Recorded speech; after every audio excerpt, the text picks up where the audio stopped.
Look at us. Out here risking our necks, and for what exactly? I wish things were different. But it weren't us who changed.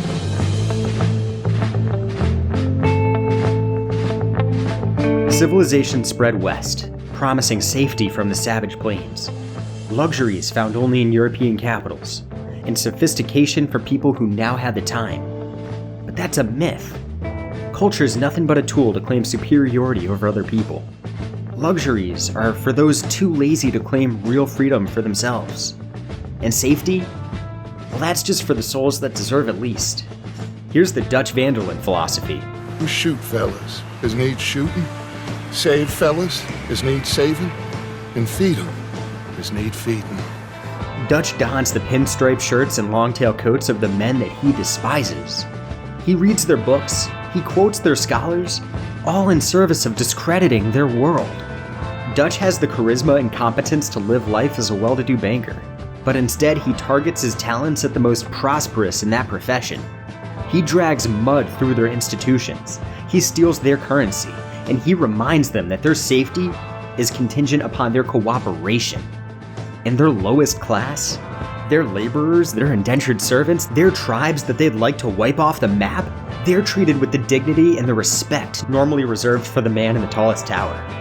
Their mouths fed, their voices heard, their persons armed. They fight back against the world that once took advantage of them. Dutch Vanderlyn disgraces civilization, and he exposes the Pinkertons and Cornwalls as nothing more than rival gangs who sold the masses on its lies. Blessed be those who see through their seductions, for freedom is theirs to grasp by the reins and ride. And so these people that society turned its back to come together and hope that their lives as degenerates and thieves will be forgiven through the acts of goodness that they can muster between all the killing. The gang is born, and the gang is doomed. Because this life is unsustainable. It provokes rivalries with the very gangs that Dutch so thoroughly aims to discredit. They have deeper pockets. They have the backing from the United States government, and they have the apathetic approval from town and city folk alike. People like Leviticus Cornwall and Angelo Bronte fund the bounties that will grow until their targets hang or disappear. And people like Agent Milton and Colonel Favors are proud to serve at their behest. There is no fighting that. Killing any one of them only inflates the price on their Undertaker's head. The O'Driscolls are scattered and picked off following the loss of their leader. But Bronte's band and Cornwall's corporation are not so easily dismantled.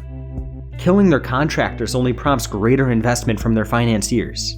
And killing the financiers is inevitably met with the swift and unambiguous retaliation of the men who replace them. The promise of oil underneath the reservation does not vanish with the death of the oil baron.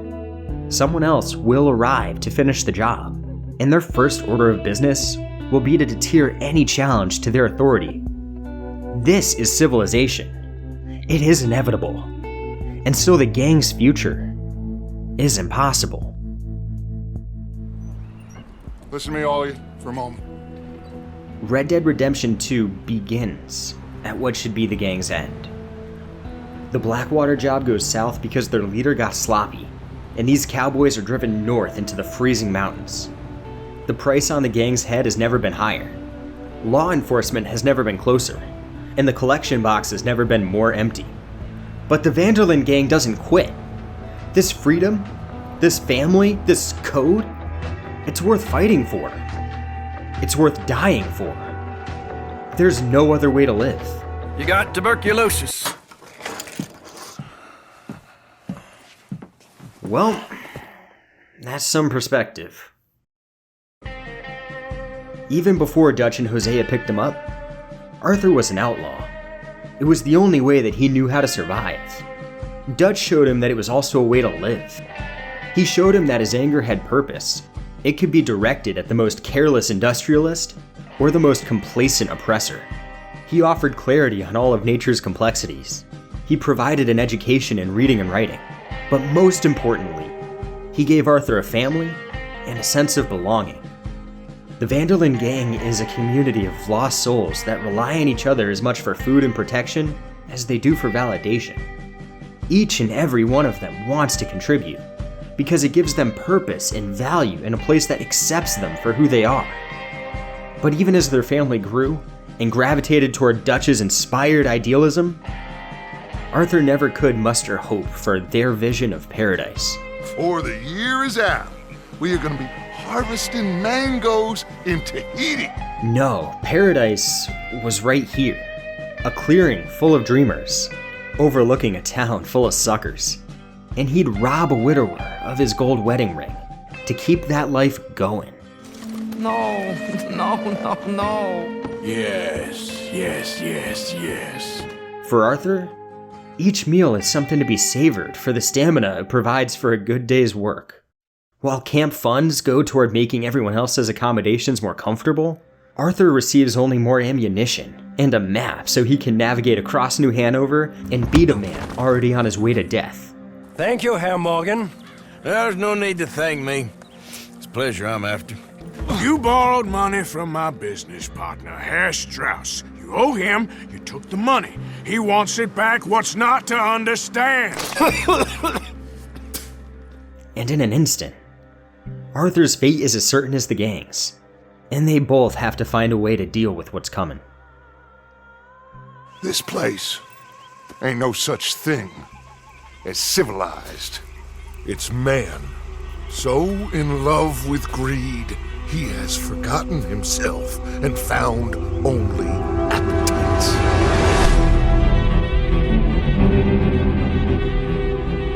The Vanderland gang descended into the East, promising equality for those who've known only discrimination, retribution for their grievances long ignored, and freedom for all destined to live lives of servitude.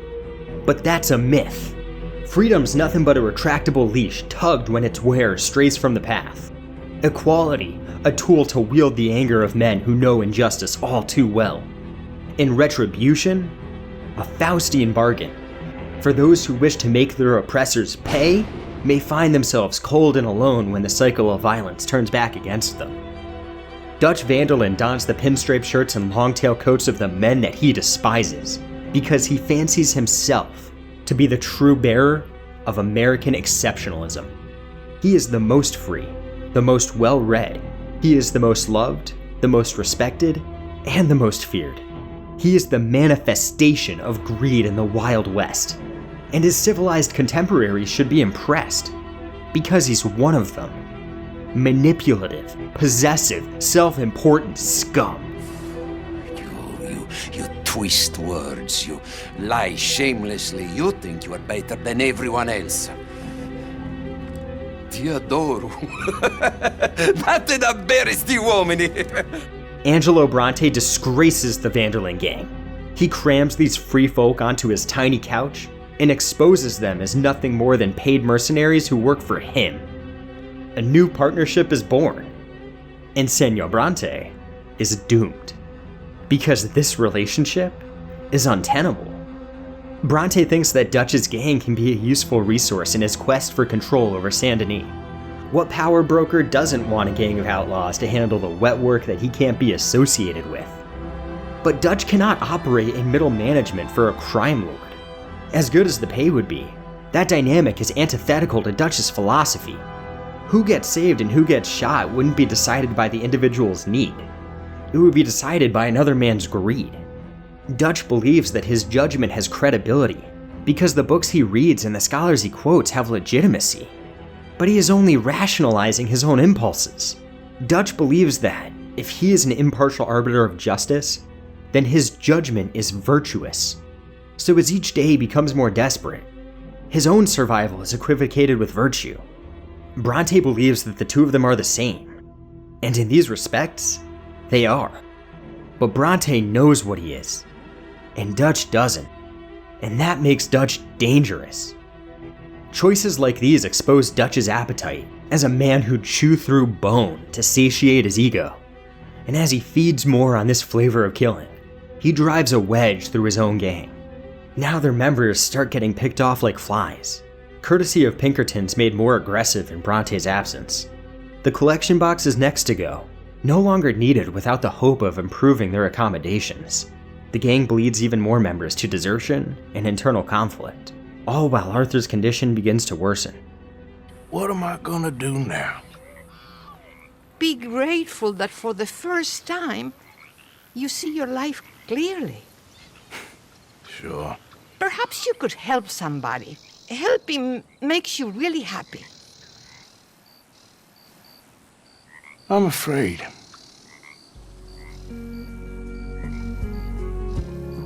For his entire life, Arthur's impulses were to be tough. Not brash or brainless, but resilient and reliable. Even as he started killing lawmen, robbing ordinary folk, and extorting money out of desperate people, he never faltered. Even as they begged and pleaded, Arthur invited the damnation that they promised for him. That's not strength. That's anger. But when he's handed a death sentence, his anger starts to feel exhausting. That indignation didn't come from nowhere. But is there any place for it now? I had a son. He passed away. I had a girl who loved me. I threw that away. My mama died when I was a kid. And my daddy, well, I watched him die. And it weren't soon enough. There isn't any use for that anger anymore. It was a tool, an equal and opposite reaction to an uncaring universe. Arthur was hardened to the cruelty of the world, made vulnerable to the manipulation of a crafty teacher. And of all things, dying revealed that to him. It brought out his impulses that weren't motivated by anger, obligation, or loyalty. For his entire life, Arthur's impulses were to be helpful. Not obedient or over-accommodating, but surprisingly indulgent. And though that's not weakness, it certainly feels like it. Arthur rides the countryside cleansing himself of the dollars that drove his self-servitude, desperate to make amends for the lives that he's ruined. I ain't looking for forgiveness. It ain't about that. But don't forgive him. Just take the money and get out of here. Don't say anything. Don't thank me. Just take the money and pack your bags. That's all I gotta say. Thank you, Mr. Morgan. I said don't thank me. Because I'm not doing this for you. I'm doing this for me. I'm the same self-serving bastard that I've been my entire life. Only now, I feel an impulse to do something for you. I am a bad man, and I'm afraid that I'll still do bad things. Maybe some good can come of me, but I haven't changed. You don't know me. Forgive me, but that's the problem. You don't know you. What do you mean? Why do you think you help people? You think it was a selfish instinct to help that girl in the mountains survive in the wild? Or to return a vet's prosthetic leg? You think Mary manipulated you? Or do you think you were trying to manipulate her? You think you're throwing your money around trying to save your soul? You're not. All you've ever wanted to do is help people. Only difference now is you care about who you've hurt. Enough to wish that you didn't. Arthur Morgan wasn't a bad man because he was selfish. He was bad because he was careless. And as sickness chips away at his health, eats away at his stamina, and purges his body of its resilience, the world begins to look better. In his guilt, and as the consequence of his disease, he is disarmed of his tough exterior, and discovers the wisdom in people who live and lead without conviction. Sometimes the correct path, the bravest path, is the least obvious, and also the gentlest. Although pretty much everyone faces the consequences of Dutch's appetites, the Native Americans score a particularly sour deal when Dutch starts to stoke the flames of their conflict with the army.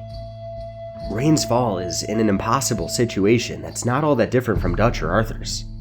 Year after year, US government and industry alike become more contentious to the YPT tribe. His people sick, hungry, and angry. Rainsfall weighs the livelihoods of his people over the resentment that he harbors toward those who have treated them unfairly. And his conclusion, to endure injustice, doesn't inspire his people. It does the opposite. They're angry that, once again, leadership is relying on the same old strategies that got them into this trouble in the first place. Rainsfall loses the confidence of his tribe, while doing absolutely everything in his power to protect them.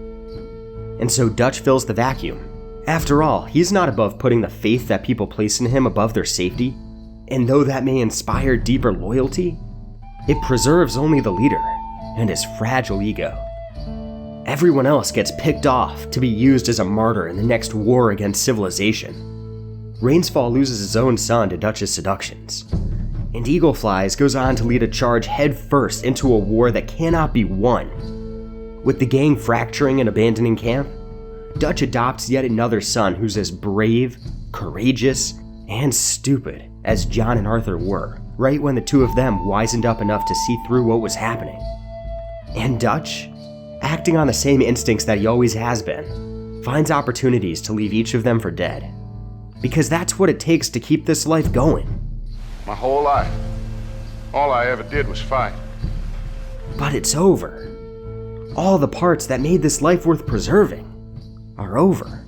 And everyone with a vision for something different packs up and leaves, lest they die for something that's become unrecognizable to them. Pearson, Tilly, Marybeth, Trelawney, Reverend, Uncle, they are goddamn cowards. Arthur, cowards. But they're not. They're packing up and leaving years of their life behind. They shame themselves for having been tied to criminals nearing the end of the rope. They bear the guilt of walking away from the lives their friends died serving. And they accept the humiliation of joining the civilization they long disgraced. But Dutch remains steadfast in his conviction. They will rob a train head There's a goddamn train, Arthur! But his conviction exposes his cowardice. Dutch ignores all the evidence that his adversaries are closing in around him. He can't even acknowledge that his right-hand man, his first son, is dying. And so courage falls to him. Arthur Morgan rides into the abandon of his final home, with no promises for the people still lingering in its entrails. He brings with him no vision, no myth, just the painful reality that so few of his friends realize. But before he does that, Arthur dons the cowboy hat emblematic of his fading lifestyle. Because he's grateful. Even as it overstayed its viability, it provided him with a lifetime of opportunities to feed people who needed to be fed and to save people who needed to be saved. So even as he advocates for his friends to turn tail, undermines their charismatic leader, and fights to decouple his brother from the bonds of their family, Arthur Morgan honors his gang. He doesn't fight for the lifestyle that he takes so much pride in. He fights to give his family the freedom to figure out a new one. I want you to not look back. And he asks them, he tells them to move on. Some years later, John builds a house for Jack and Abigail, and then he takes her out for an evening on the town. Together, they relish in the fruits of civilization, the sophistication of silent film, the luxury of immortalizing a moment in time. Then, John rows the two of them out into the harbor, and he asks Abigail to marry him in the eyes of the law. We've lived a lot of lives. Let's just live this one from now on. And that is Arthur's legacy. That is his Red Dead Redemption.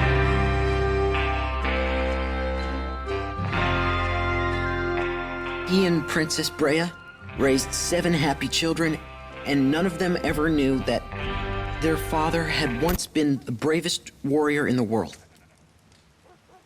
The end. On some days, I wish this game weren't a prequel, because that's where the story could end.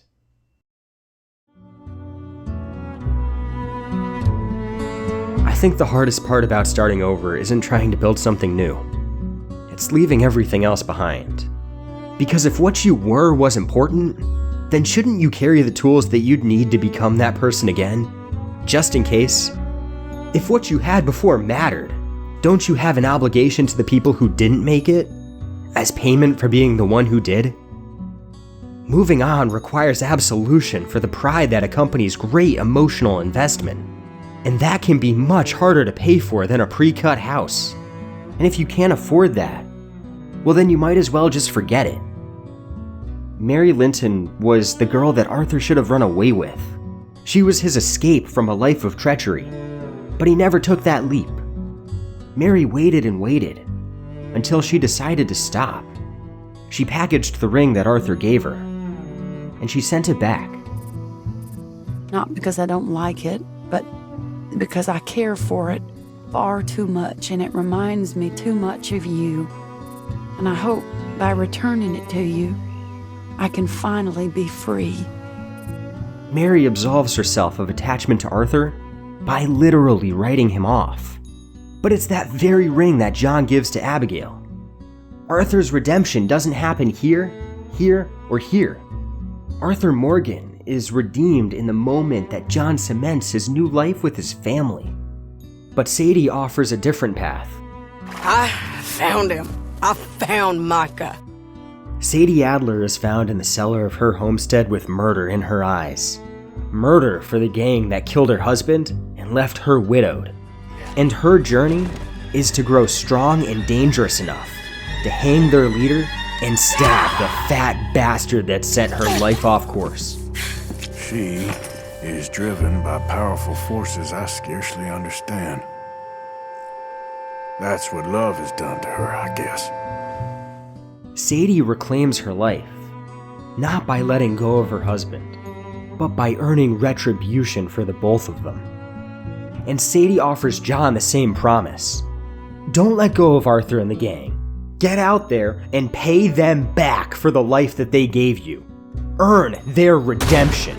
No! You risk all this? For what? For Micah? All this wouldn't exist if it weren't for Arthur, Sadie, and all the folks as fell. If I let him go, this place ain't no more real than one of Jack's dragons. John is receptive to Sadie's message because he thinks he owes Arthur something more than a happy life for himself.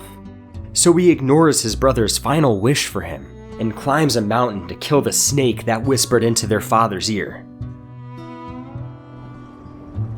Don't thank me. Last I spoke those words, they were for me. Because though I was helping folk, I was doing what I needed to do for me. Now I'm saying those words for you. Don't thank me. Forget me if you have to, but don't thank me. That's a paradox, John. You see. You can't fight nature. You can't change what's done. But you can't give up either. You can't forget, even when you should. Hello, son. Mrs. Adler. It's been quite a while.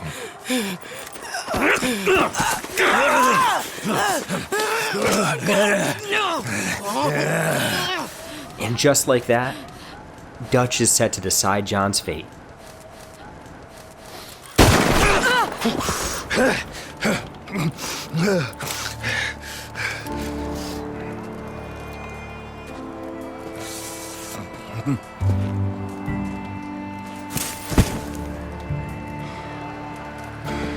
Thank you. God damn it, John Marston. I didn't do this for you. I did this for him. Because with his dying breath, Arthur was relieved that you made it. And by being here, you screwed that up. You dishonor him, even more than I have. But I know now that you don't get to live a bad life and have good things happen to you. But if you are a good person, good things will happen because of you. Redemption isn't a measure of undoing the bad things that you've done. It's not even making up for the bad things that you've done. Because often, by the time that guilt has taught you its lesson, it's too late. You can't absolve what's irreversible, but you can save someone else from learning that the hard way. And if they can just holster their pride for the past, then they'll be able to endure the lives that they built from its ashes.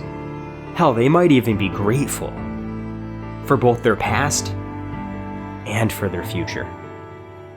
Thanks for watching.